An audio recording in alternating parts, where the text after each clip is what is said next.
We're having a heck of a time every single day. Well, either we get a late bus notification twice a day, or we don't get a notification, but it's just late anyway. One parent in Edmonton says the school bus driver shortage impacts her son every day, to the point where her son's vice principal has called her to ask her to pick up her son herself. She said, "Your son is asking me to call you because we're still here waiting for the bus at 5 o'clock.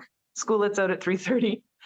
And he was hoping someone could come and get him." Nadine Riopel is one of the many parents whose kids are affected by the shortage. Edmonton Public Schools says they've had a 22% increase in yellow bus ridership this school year. Edmonton Catholic Schools says they're experiencing several delays in 10% of their bus routes. Riopel says her son has had to stay after school and has been marked absent a few times because his bus to school was delayed. We picked a central neighborhood. We sent him to the neighborhood school. Like, it should all be very possible to drive less. But since the bus is always messed up, it doesn't work out. I understand their frustrations with late buses. I get it. We don't want the kids to get to late to school either. Cunningham Transport provides buses for Edmonton schools, and they're facing a 15% driver shortage. The company's general manager says few drivers are applying for a part-time job with limited hours, adding it's not as simple as paying people more. Rising fuel costs, rising insurance costs.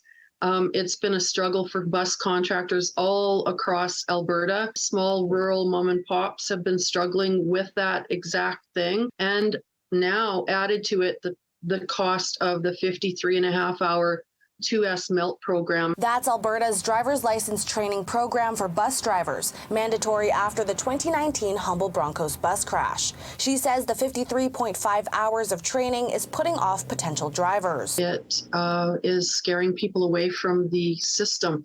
They don't want to spend the time training for a part-time job. In response to these concerns, the Office of the Minister of Transportation says they have already taken several actions to eliminate financial barriers for companies, including capping training fees at $5,000 and enabling school bus companies and school divisions to become licensed driver training schools to reduce costs. The Office of the Minister of Education says they have been monitoring the situation closely, and they encourage parents to stay in contact with their local school board so they are kept up to date regarding any student transportation changes or adjustments. In the meantime, the shortage remains, but school bus providers are currently open to new drivers, even parents frustrated by the shortage. I'd love to have you come drive for us. We'll get you trained. We'll get you out on the road if you want to help. In Edmonton, Sarah Chu, City News.